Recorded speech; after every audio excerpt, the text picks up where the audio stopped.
Greetings, everyone. Pete Pardo here from Sea of Tranquility. Welcome to another episode of Friday Morning at the Funhouse. As always, I am sitting here in the Funhouse ready to have a blast with Mr. Martin Popoff. Good morning, my friend.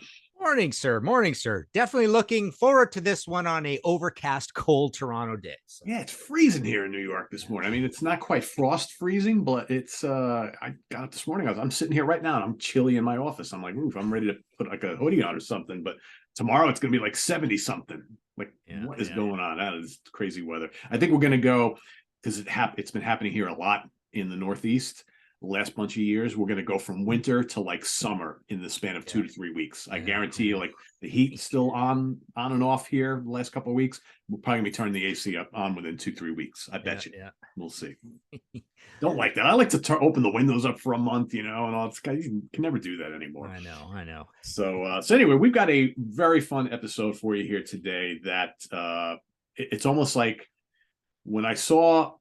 I'm going to let Martin tell the story, but as I kind of saw a lot of events unfolding on Facebook over the last week and a half or so, the more I kept watching it all, I said, the next time I talk to Martin, he's going to say, we probably need to do an episode of the show about this, and you'll know why in a second. And the more I kept reading all the comments and responses and the back and forth that was going on, I'm like, yeah, this will probably make a really good episode of the Funhouse show. I'll let Martin take it from there because he's kind of the one who started this whole idea, and it really got kind of crazy for a while.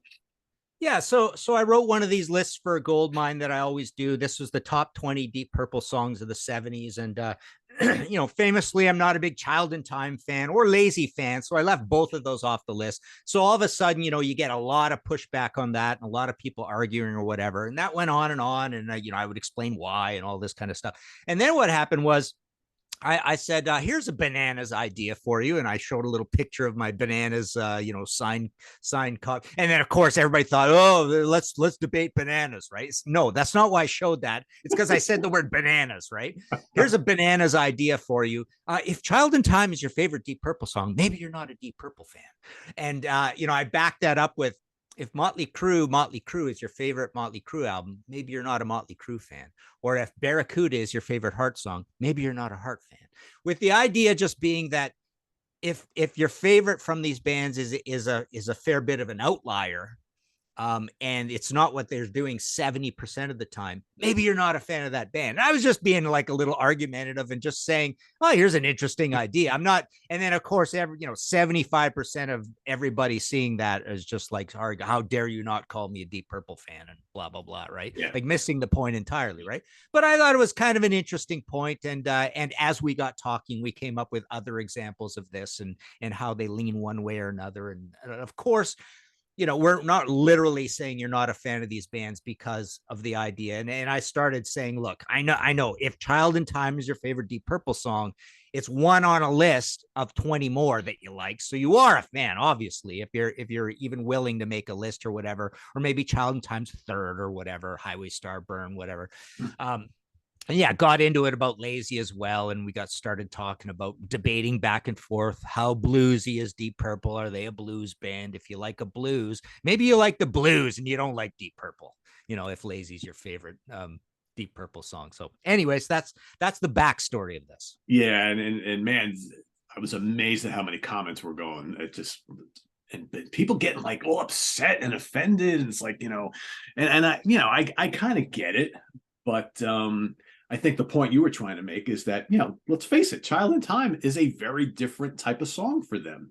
Granted, it has a lot of the elements that make up Deep Purple, right? It's got a crazy, great Ritchie Blackmore guitar solo. It's got lots of organ. It's got Ian Gillan's screams, right? These are all characteristics of Deep Purple, but the song itself, it's 10 minutes long, it's moody, it's kind of atmospheric, it's slow, and then you got the solo spots. It's not like most Deep Purple songs, so it is sort of an outlier. They never really did anything else quite like that.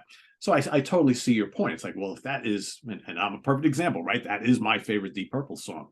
And I get that it is different, but the characteristics of the song I absolutely love, and I loved it from the first time I heard it. But if you were to look at, all of my top 20 Deep Purple songs, you would probably think most of them are that's Deep characteristic, typical Deep Purple, and they should be in your favorites list, right? So it's an interesting discussion, and it was really cool to see these different opinions from people from all walks of life, right? Just getting all sorts of emotional about it. So and some guy said that was the first song Ian Gillan ever wrote with Deep Purple, and I don't know if that's true. And I actually tried to Google it and find it really quickly enough, but and I'm sure Ian Gillan likes it or whatever. But I shot back at him and said, well, if that's the first song Ian Gillan wrote with Deep Purple, it's like maybe he left Deep Purple because he didn't like Deep Purple, because they didn't write 10 more Child in Times, right? Yeah. So it's or it's 10 a more funny anyone idea. or 10 more Anyone's Daughter, which quite frankly, if there's anybody who claims that's their favorite Deep Purple song, I would question whether you're a Deep Purple fan. Oof. Yeah, exactly. So we started talking about, well, what other examples do we have of this? Can we make a show out of this? And before long, we started to come up with some really good examples. And again, let me preface this by saying that none of these examples are bad albums that we're going to talk about today by any means, but in most cases, these albums that a lot of people cite as their favorite from these bands are kind of outliers and not very indicative of what the most of the rest of the catalog is from these bands. And I think we have lots to say about them and why we think there could be strange choices for people, maybe even for ourselves, as a favorite album from this band. So I'll have Martin kind of get the discussion started with a first selection here. Yeah, so this is a subtle one and a weird one, and maybe even like a very interesting one, I think. So Van Halen. So the interesting thing about this record, I don't know if this is just me that thinks this, but number one, this is the album cited the most as the favorite Van Halen album. Number two, it's really bizarre.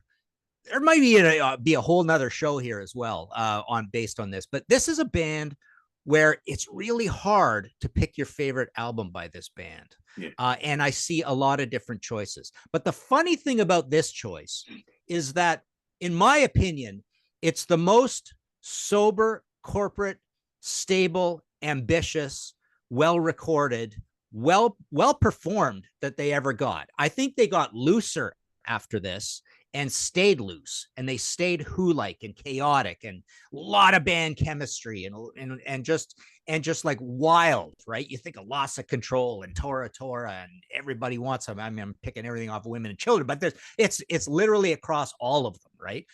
They have this wild and crazy Who-like feel to what they do, and it's not on this album. No.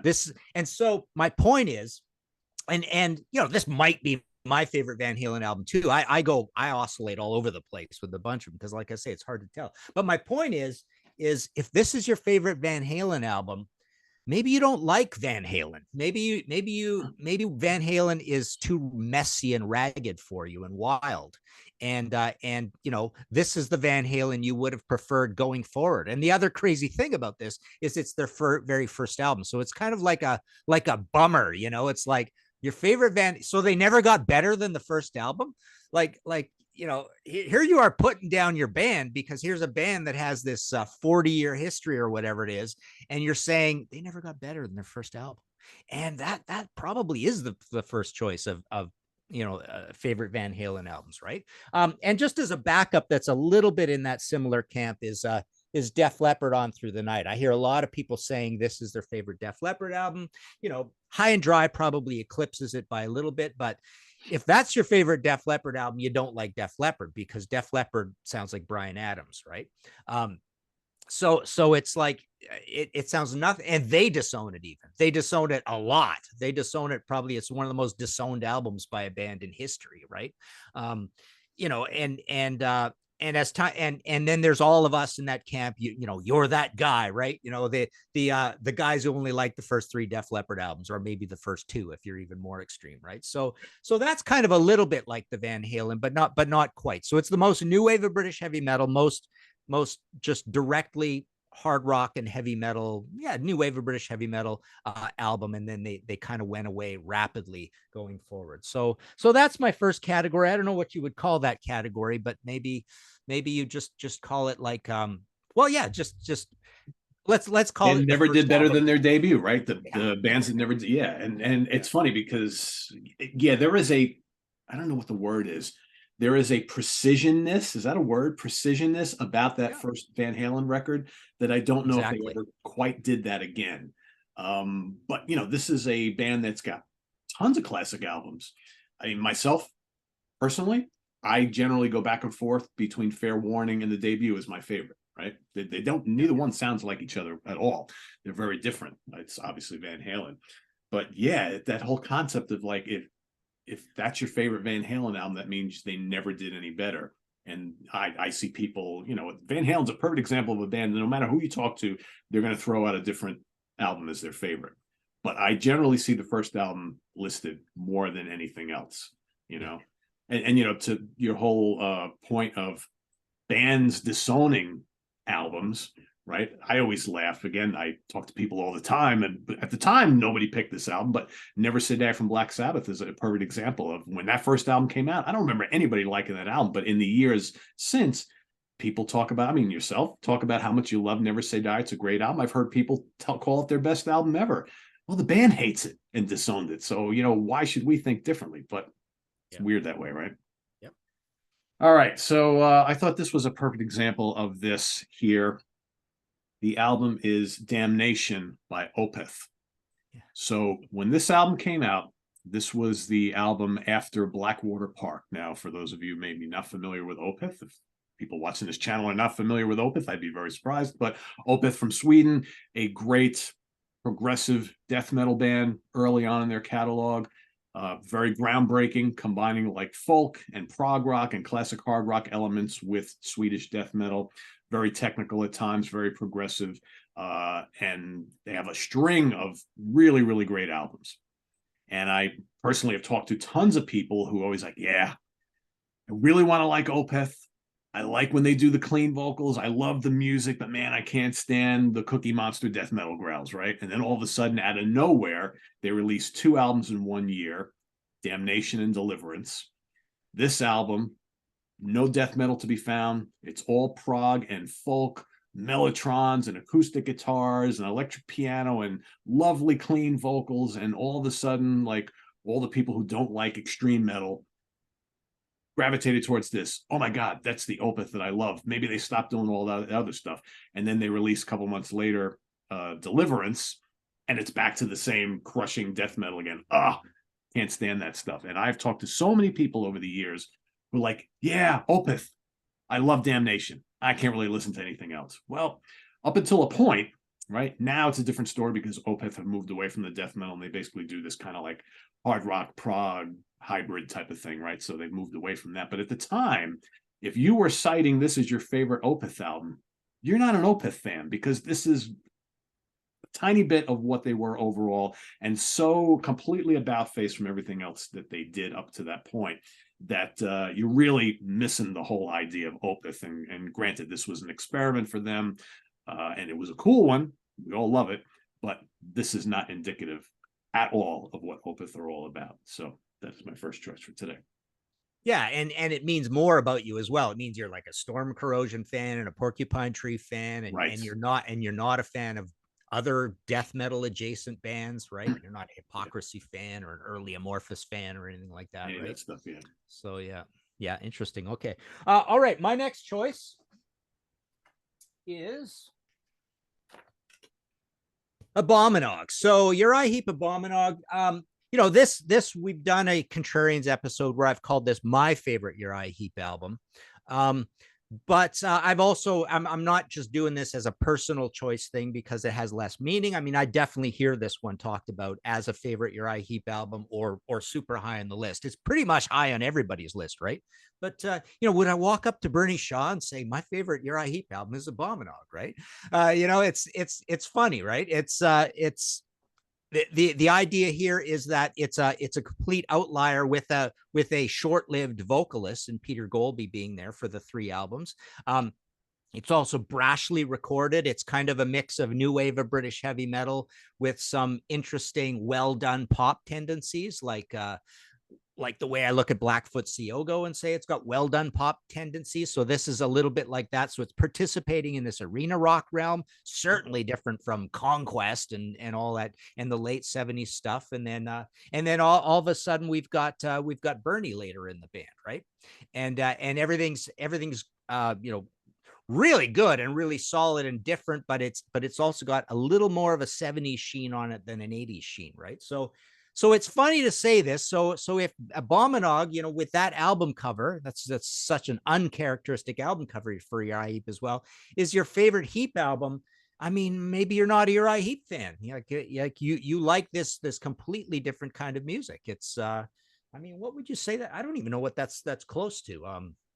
Yeah, maybe High and Dry, Def Leppard. I don't know, in that sort of range. A little bit of Rainbow, Difficult to Cure, Yeah, Between the Eyes. It's got that. I always thought that Abominog has a very similar sound to a lot of those Mercury albums that were coming out right around the same time. They were all kind of, there's little bits of like Harder Rock and Foreigner on there, and there's certainly some Demon and things like that from the new wave of British heavy metal, Praying Mantis, that sort of thing. Yeah, maybe and even Budgie. I've got a couple similar ones just to go with it. Motley Crue. If this is your favorite Motley Crue album, it's the only one without Vince Neil. Maybe it's a passive aggressive swipe at Vince Neil if this is your favorite Motley Crue album. Maybe what you want to say more than anything to that person you're talking to is, I don't like Vince Neil, right? And so are you really a Motley Crue fan?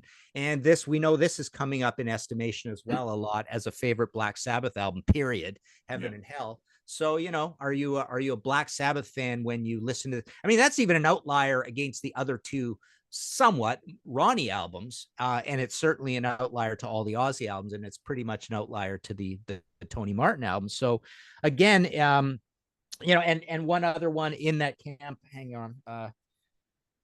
Also in the lead singer situation is Killers. There's a lot of people who think Killers is the greatest Iron Maiden album. So the idea is that a passive aggressive swipe at Bruce, right? Are you dismissive of this guy who's turned them into superstars and has been there for every single album since, except for the couple of Blazes, right? Yep. So yeah, all of that fits in that camp of like key member. Basically, is it all lead singers? I think it's all lead singers. Not being there. So are you not a fan of the key storied lead singer in the band? Yeah, I mean, and that's the whole Abominog story right there, right? So if Abominog is your favorite album, so basically the whole David Byron era, you basically just kind of passed right over. But again, when Abominog came out, like how many people jumped on board? Because that album did fairly well here in North America. It wasn't a monster success, but it was a good comeback for the band. I mean, how many people jumped on board the Uriah Heap train with that album? Never listened to any of this stuff from the 70s. I mean, there lies the issue, right?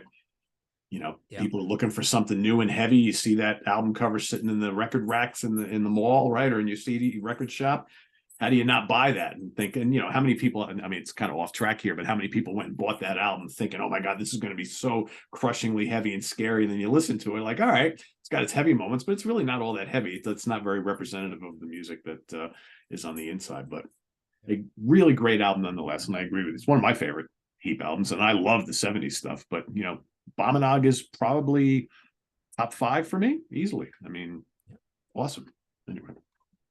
All right, my next choice is the self-titled debut from a band. I guess you can sort of kind of call them a supergroup at the time. Journey. Yep. I see this come up all the time for people who for me, Journey, the first album is the best. Second and third albums are okay. Once Steve Perry joined the band, I stopped listening.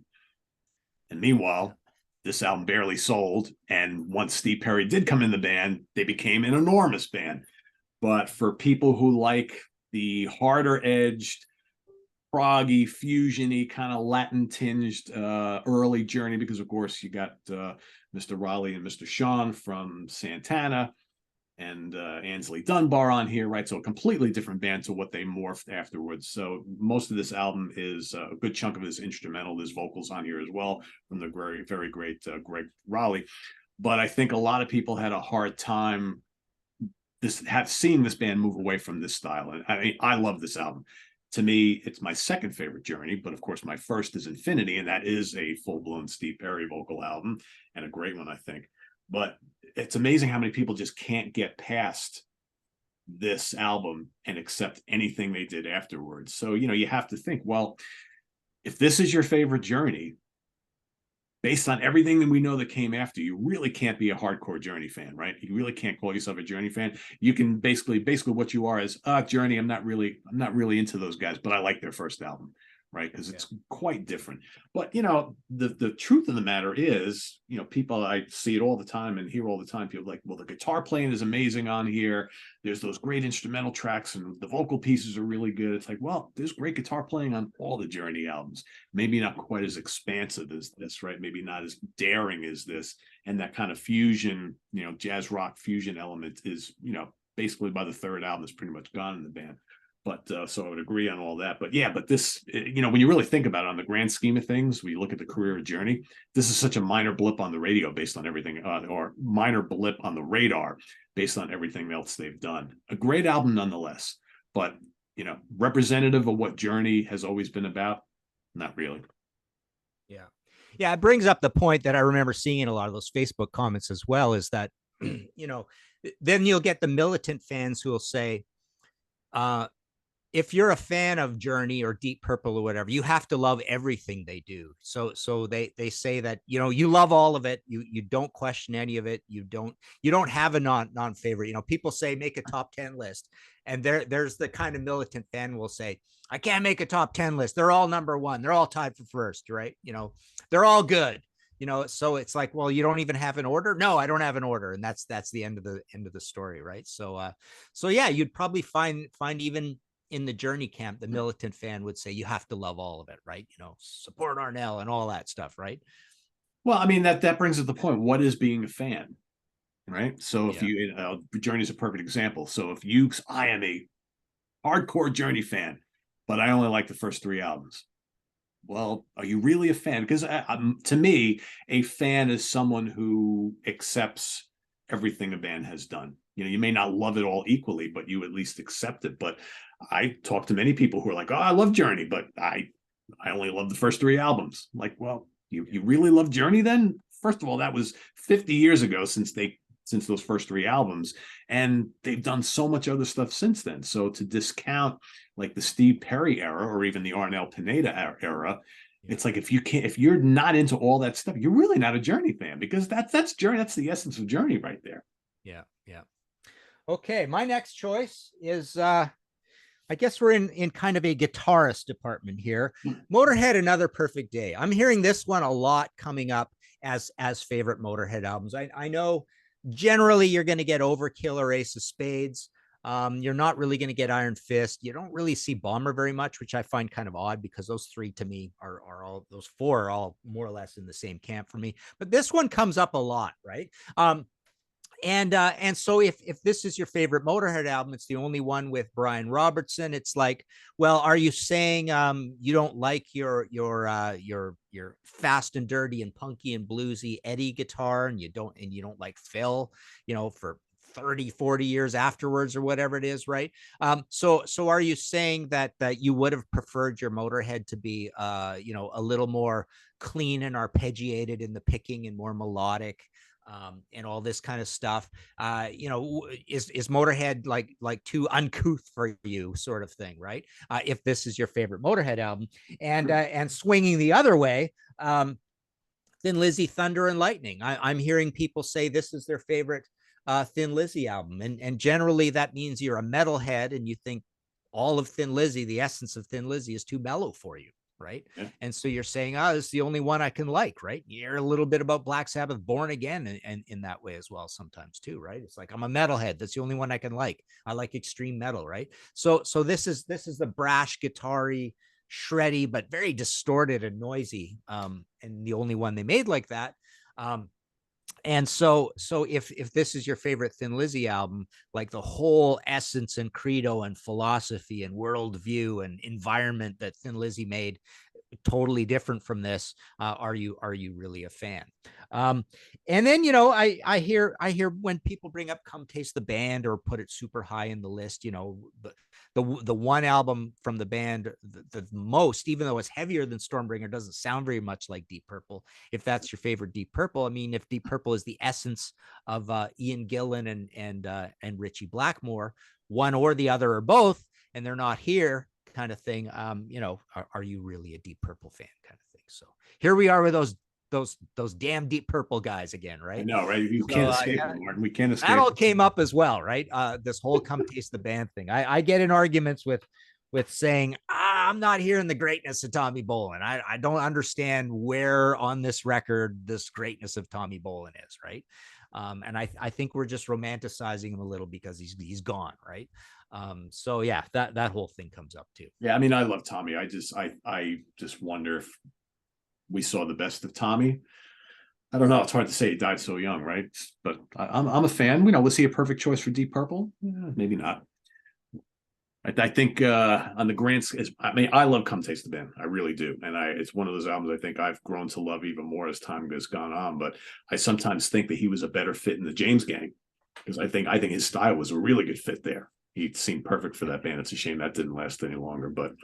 Yeah, and you know, going back to your Another Perfect Day pick, that's interesting because that could have easily made our show. Was it last week? Are we bored? You know, are these albums or have these albums risen higher up the ranks because we're bored with the classics? Because I remember when Another Perfect Day first came out, people were shitting on it left and right. And they were upset that Eddie was gone and Brian Robertson, the Thin Lizzy guy, he's not a Motorhead guy and whatnot. And a lot of people just kind of ignored it or trashed it back in the day. But that is one of those albums that has grown in popularity over the years, big time. So it's a perfect example for this show. And because I think lots of people now cite that as one of the best Motorhead albums. It's like, okay, but you know, maybe that's another show because I'll tell you a funny thing about this album. People look at it that certain melodic and polished way because literally the most shockingly melodic thing on it is like I Got Mine, which is Right Away, and that verse, it's and that's the most melodic thing on the entire record. So people are remembering that. They're not thinking about the whole record. There's a lot of records like that where people say the whole record has this certain characteristic because the one thing that stands out in their mind is that thing from the advance hit or whatever, or the first song in the album, and they're forgetting that the whole rest of the album is quite different, right? Yeah, for sure. Yep. All right. My next pick. This is a really interesting one because I think there's a couple of ways to look at this. This is an album from this band that is, they maybe did one, maybe two albums that are kind of similar, but this was by far their biggest album. And I know tons of people who it's the only album they know, and that the albums before it, and certainly a ton of them after, are quite different. And in my opinion, even better and grittier. But people always center on this album. And on the same token, a lot of people claim they hate this band because of this album and haven't listened to anything else. The band is Europe. The album is The Final Countdown, right? So you can go both ways on this. So again, this is their huge album, especially here, but I think worldwide, the title track has become a phenomenon of itself. People either love it or they despise it. You got Carries on here, a bunch of other really accessible hard rock songs. You may call this a hair metal album, whatever you want to call it. But the albums that come before this are very Euro, power metal, classic metal, even a little neoclassical metal. You got a couple of commercial albums that came after it, but then all the stuff they did like in the late 90s and into the 2000s are heavy classic hard rock and metal, kind of Purple, Sabbath, Zeppelin, UFO type of thing. And so many people just never listen to any of that other stuff. And this automatically is their favorite because it's the only one they know, or they hate the band because this is the only one they know and they don't like the title track and whatnot, right? And yet, to really get the essence of what Europe are all about, you have to listen to all that other stuff. Because I think, to me anyway, this is not representative of what this band was or is now today. It was a moment in time. They put out an album that sounded a lot like other things that were happening at the time. It's still a really good album. But if this is your favorite Europe album, I don't know if you really know what Europe is all about. And I would argue, I mean, we've talked about it here before. The last 5 studio albums, 6, terrific. Not like this at all. The first 2 albums, which I think are terrific, not like this at all. So this is a really weird one because I still to this day, and I know there are people going to be in the comments section, oh, Europe, can't stand it. I would never listen to anything else after that damn Final Countdown album. I hate the song. I don't care what the rest of it sounds like. And I'm always like, well, why don't you give it a chance, right? Because this is not what they are all about. This is a very much an outlier in their catalog. So I don't know, Martin, you want to touch on this a little bit, but this is a Yeah, show. that leans a little bit into, I guess later on we'll talk a little bit more about individual songs. But the only thing I want to say about that song though, and I know I've said this before, but when they're not doing that annoying little keyboard line, catchy little keyboard line, it's actually still pretty Euro. It's a pretty Euro song, right? When he's singing the verses, I mean, it just sounds like regular Swedish frostcore. You know, it's very Euro still, but yeah, that's a good one. But we'll get into songs a little more. But okay, so my next choice is we're just we're in Prague World here a little. And again, this almost is a bit like that Prague show we did where you and I did our favorite Prague albums of all time. And I was picking all this wacky Prague stuff, and it's like you could accuse Martin of like being like, well, if those are your favorite Prague albums, you don't like Prague, right? And so I had Genesis as my favorite Genesis album. I had, Travesties of all travesties. I had Beat as my favorite King Crimson album. I might even put this as my favorite Prague album of all time. But anyway, similar is this. I mean, a lot of people have this as their favorite King Crimson album. That happens. Not Beat and not Three of a Perfect Pair. But, if this is your favorite King Crimson album, boy, maybe you don't like King Crimson because it's just a radically different band from the early King Crimson and fairly different from the later King Crimson as well. So yeah, this is really kind of a weird choice. And you might say as well with Yes and 90125, and you might even say, an interest. Well, actually, flipping the tables is Peter Gabriel. So I've heard people say my favorite Peter Gabriel album is the first one or the second one. Good buddy of mine, Ralph Chapman, smart music guy, says Peter Gabriel 2 is his favorite Peter Gabriel album. But the essence of Peter Gabriel is Mr. World music, African drums, synths, atmospheric stuff, right? I mean, even So is quite a bit that way. But certainly, Face Melt and Security being the anchor of that sort of thing. And then the later albums as well. So that's almost the flip side. It's like the ones that might be arguably a little more prog. If you pick one of those, maybe you're not a Peter Gabriel fan because he's not a prog guy, right? You might say. So yeah, that's a little Prague World thing. But yes, I stand accused, I suppose, of when I'm picking these things, it's like, well, I guess my favorite kind of prog is when proggers are a little post-punky, or a little new wavy or something, right? Right. Which is weird, and it's not purely being a prog fan. Yeah, it's interesting when you talk about these bands that have had like numerous lineup changes, and it all depends on when you came in with the band, right? We talked about Sabbath before. Some people came into Sabbath when Dio joined the band, right? Rainbow's another example. Some people love the Joe Lynn Turner albums, and they're like, I never really got into the band much when Dio was in the band. And King Crimson is a perfect example because you have all these different lineups, and every time Fripp changed the lineups, the music sounded pretty different, right? Discipline is a great album. If you came into King Crimson in 1980, why wouldn't that be your favorite, right? And maybe you found the earlier stuff later on, but it didn't quite have the impact with you, like in the Core of the Crimson King or Red or Lark's Tongues and Aspic or any of those albums. But yet someone who started listening to King Crimson from the very beginning, they would probably think, like, I like Discipline, but it'll never be better in my mind than Core of the Crimson King or Red or what have you. So yeah, it all depends on when you came in. Yeah. And you're a hardcore King Crimson fan when you can talk in a lot of detail about the Power to Believe and the construction of light and stuff. And Thrack and stuff. Yeah. That's your real proof that you're a super King Crimson fan, right? Exactly. Yeah. But I'm sure there's people out there. The Power to Believe is the best King Crimson album ever. Okay. You think that. So this whole concept of when you came in with the band is a very cool one, and it leads into my next pick. And there's actually two albums from this band I'm going to talk about here today. So the band is Chicago.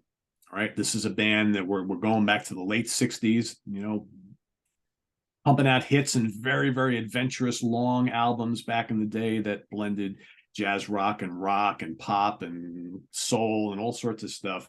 But then you have this group of people, and there's lots of them, there's probably millions of them, that to them, Chicago 16 or 17, because they kind of go hand in hand, these are the shit. These are the best Chicago albums ever because they've got, a gazillion pop singles and soft rock singles and whatnot. But the essence of Chicago isn't here. They're produced by David Foster. These were meant to be hit machine albums, and they sold millions and millions of copies. But yet this is like so far removed from the great albums released when Terry Kath, the late guitar player and vocalist, was in the band. All those great rock records and adventurous records, you know, Chicago Transitory, Chicago 2, Chicago 3, the Live at Carnegie Hall, Chicago 5, 6, blah, blah, blah, blah, blah. Sure, they had their hits, but the essence of Chicago was always this very forward-thinking, meticulous, very adventurous band, complex arrangements, lots of brass and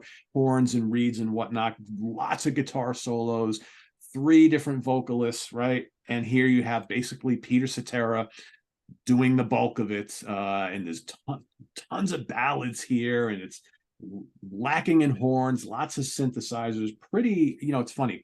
At the time, I kind of appreciated these for what they were. I almost have a hard time listening to these albums anymore, even though they're still, you know, jam-packed with hits, and I get why people love them. But I've noticed that people who tend to cite these albums as their favorites really don't even know the oldest stuff, because these are the radio albums, right? Oh, that's all those great radio hits. That's the Chicago I like. Maybe I like a couple of the older hits, you know, and If You Leave Me Now, and all those other songs that were hits from the band in the early days. But I mean, this is really nothing like those early albums. So I always, when I hear someone citing these as their favorite Chicago albums, I'm like, man, you really aren't a Chicago fan, because this is like nothing like their classic material. I know they're your favorite band of all time, right, Martin? Yeah.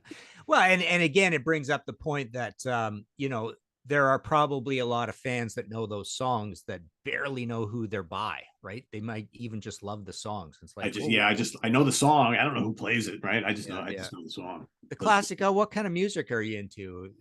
Answer where they go, I don't know, just whatever's on the radio. Yeah. Isn't that the biggest cop-out answer of all time? What's on the radio? What, that doesn't tell me anything. There's no genre called what's on the radio. Yeah. Funny. Yeah. Okay, my last choice is Alice Cooper, Welcome to My Nightmare. I am guilty. This is my favorite Alice Cooper album. But I certainly wouldn't go to my buddy Dennis Dunaway and say, this is my favorite Alice Cooper album, right?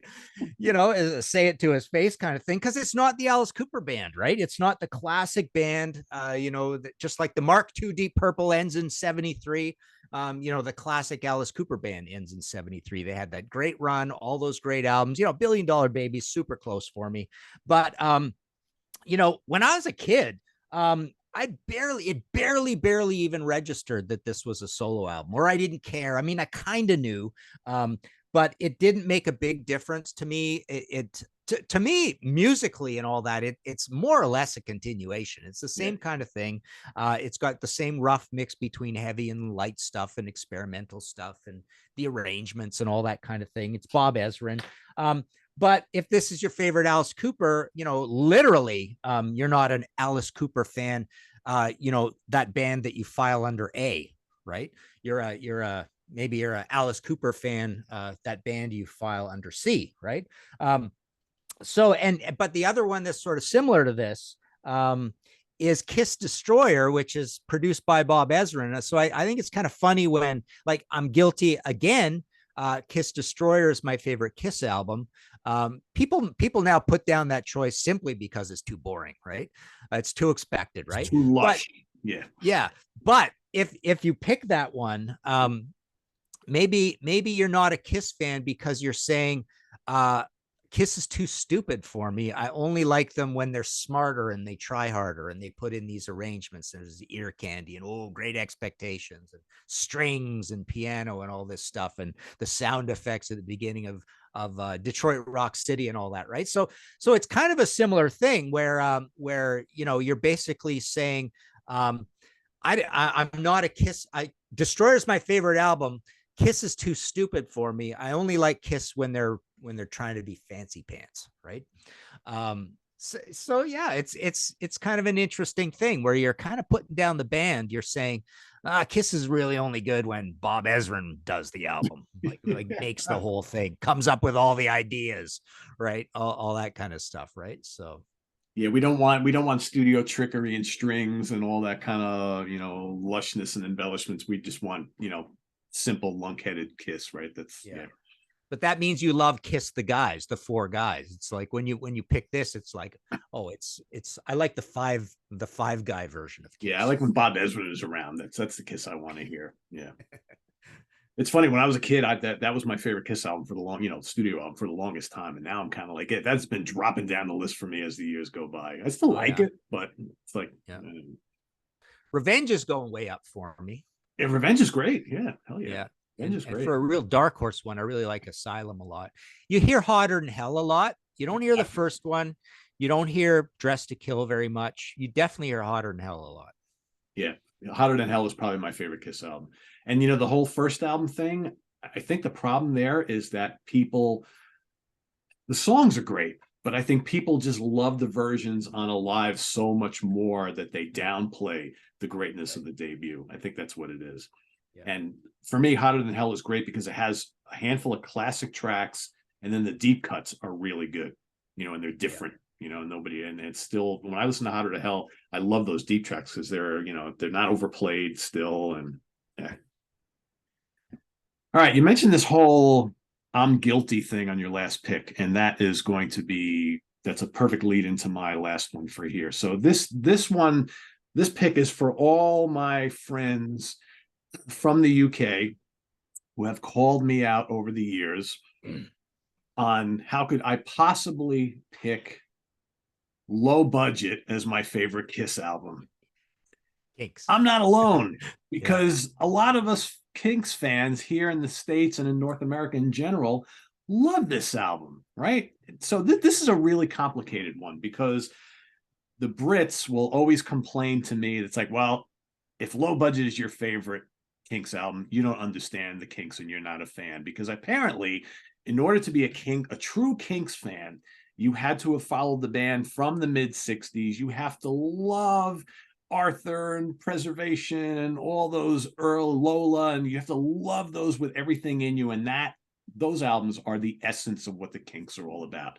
And I get that, right? When you grow up with a band, they're your home band, right? You fall in love with those albums, and there's lots of lyrical greatness about them, and they're these kind of very British albums, right? It's like a personal thing.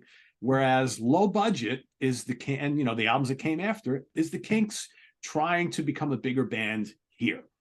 And they're playing arena rock music, and they're loud, they're rocking, there's great Dave Davies guitar, and there's still cool lyrics on them and whatnot.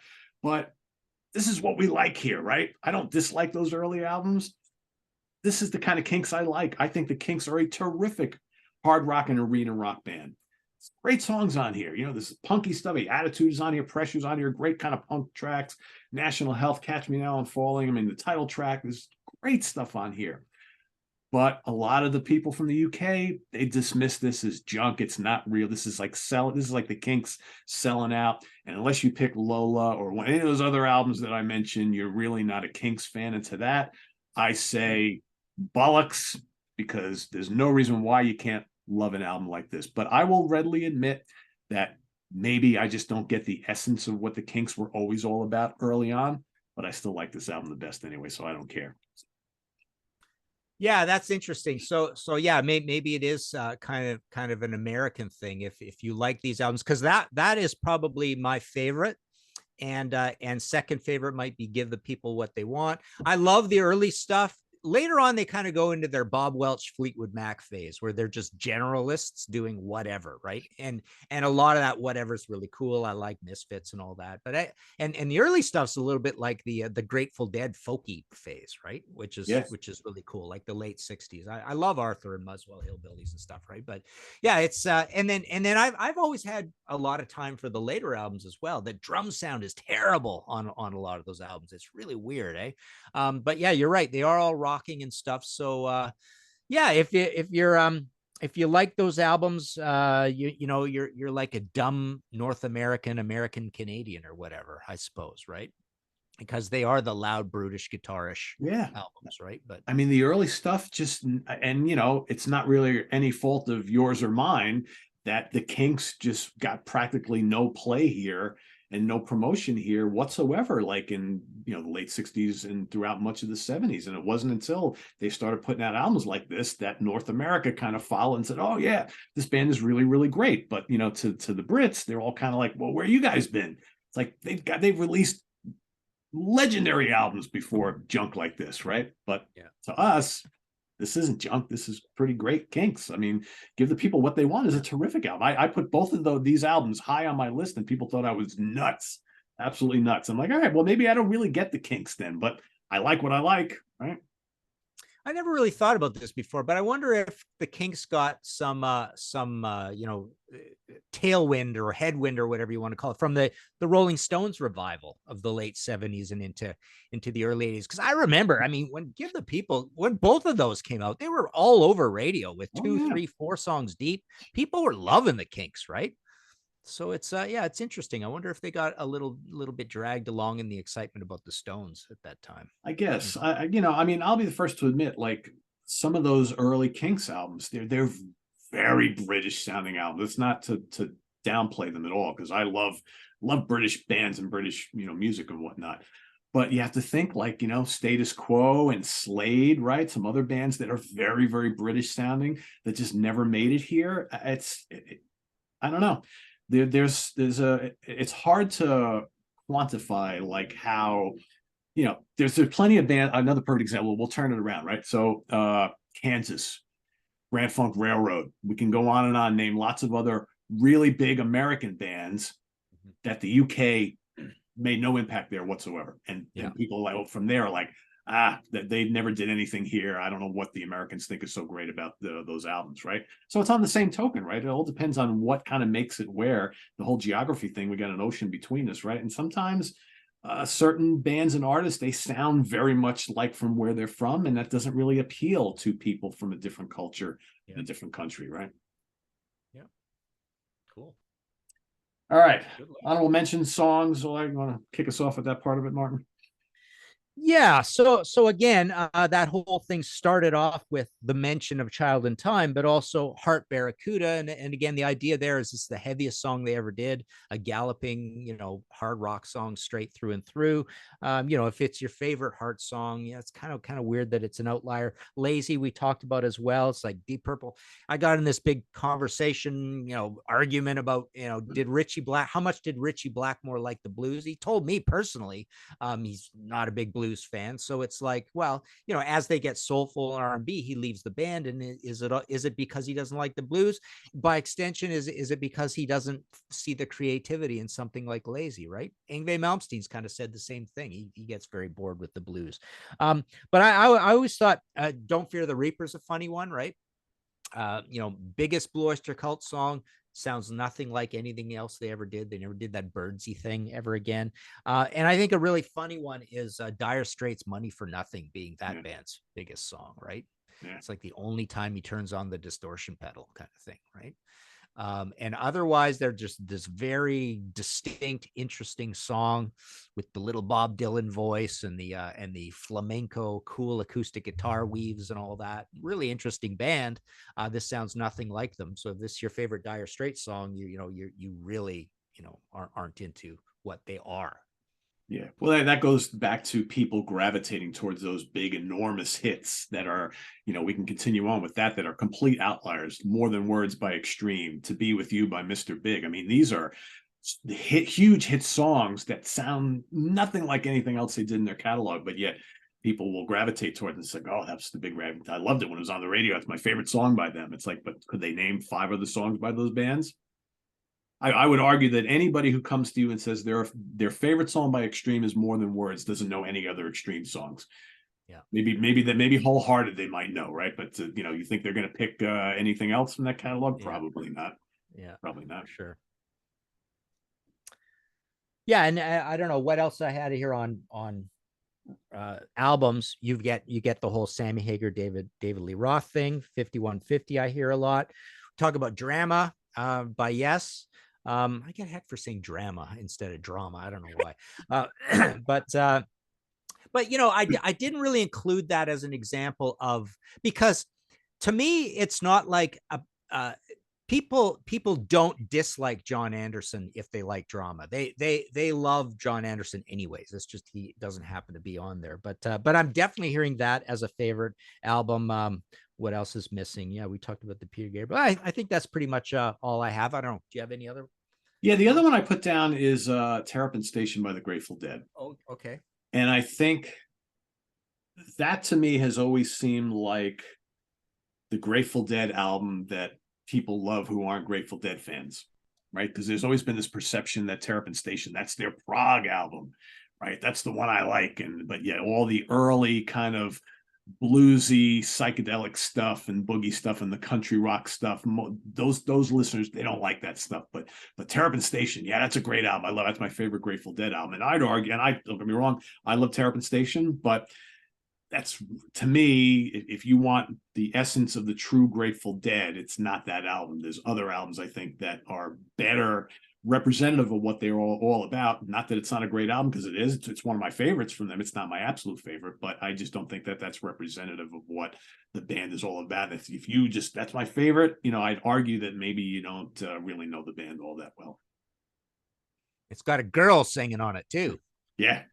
So yeah, pretty strange, right? And yeah, it is my favorite, and Shakedown Street. And I even say, when I talk about the Grateful Dead, I say, look, I'm not your standard Grateful Dead fan. It looks like maybe I'm not, maybe I'm not a fan. Well, it's true. I'm not a fan of the long jammy. I don't want to hear the jam stuff. I want to hear the songs, right? And the other subtle thing in all this is like, so Grateful Dead couldn't do anything right all the way up to 1978. It's like they sucked, for all that time.